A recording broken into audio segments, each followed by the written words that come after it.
আমাৰ ছোৱালীয়ে ক্ৰিজত বেট ধৰে, পথাৰত ধৰে কাচি। বেটেৰে কোবাবও পাৰে, কাচিৰে ধান দাবও পাৰে। ক'ব বিচাৰিছো উমা চেত্ৰীৰ কথা। এতিয়া আঘোণ, পথাৰত সোণগুটিবোৰ থোক ভৰি ওলমিছে। কোমল ৰ'দ পাই ধানবোৰ মুকুতা হৈ জিলিকিছে।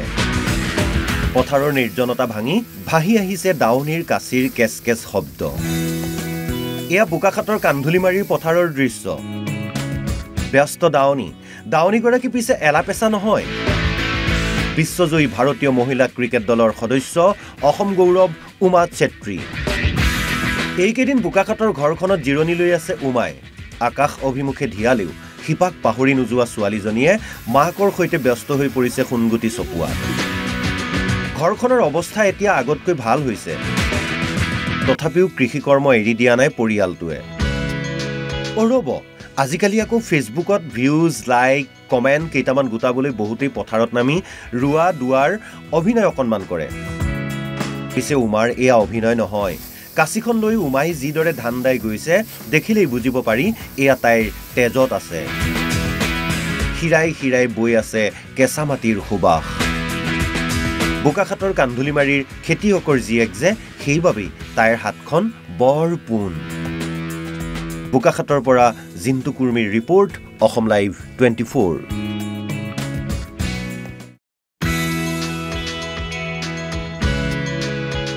আমাৰ ছোৱালীয়ে ক্ৰিজত বেট ধৰে, পথাৰত ধৰে কাচি।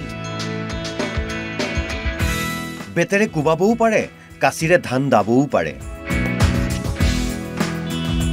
ক'ব বিচাৰিছো উমা চেত্ৰীৰ কথা। এতিয়া আঘোণ, পথাৰত সোণগুটিবোৰ থোক ভৰি ওলমিছে। কোমল ৰ'দ পাই ধানবোৰ মুকুতা হৈ জিলিকিছে। পথাৰৰ নিৰ্জনতা ভাঙি ভাহি আহিছে দাৱনীৰ কাচিৰ কেচ কেচ শব্দ। এয়া বোকাখাটৰ কান্ধুলিমাৰীৰ পথাৰৰ দৃশ্য। ব্যস্ত দাৱনীগৰাকী পিছে এলাপেচা নহয়। বিশ্বজয়ী ভাৰতীয় মহিলা ক্ৰিকেট দলৰ সদস্য অসম গৌৰৱ উমা চেত্ৰী। এইকেইদিন বোকাখাটৰ ঘৰখনত জিৰণি লৈ আছে উমাই। আকাশ অভিমুখে ধিয়ালেও শিপাক পাহৰি নোযোৱা ছোৱালীজনীয়ে মাকৰ সৈতে ব্যস্ত হৈ পৰিছে সোণগুটি চপোৱা। ঘৰখনৰ অৱস্থা এতিয়া আগতকৈ ভাল হৈছে। তথাপিও কৃষিকৰ্ম এৰি দিয়া নাই পৰিয়ালটোৱে। ৰ'ব, আজিকালি আকৌ ফেচবুকত ভিউজ, লাইক, কমেণ্ট কেইটামান গোটাবলৈ বহুতেই পথাৰত নামি ৰোৱা দোৱাৰ অভিনয় অকণমান কৰে। পিছে উমাৰ এয়া অভিনয় নহয়। কাচিখন লৈ উমাই যিদৰে ধান দাই গৈছে দেখিলেই বুজিব পাৰি এয়া তাইৰ তেজত আছে। শিৰাই শিৰাই বৈ আছে কেঁচা মাটিৰ সুবাস। বোকাখাটৰ কান্ধুলিমাৰীৰ খেতিয়কৰ জীয়েক যে, সেইবাবেই তাইৰ হাতখন বৰ পোন। বোকাখাটৰ পৰা জিন্তু কুৰ্মীৰ ৰিপৰ্ট, অসম লাইভ 24।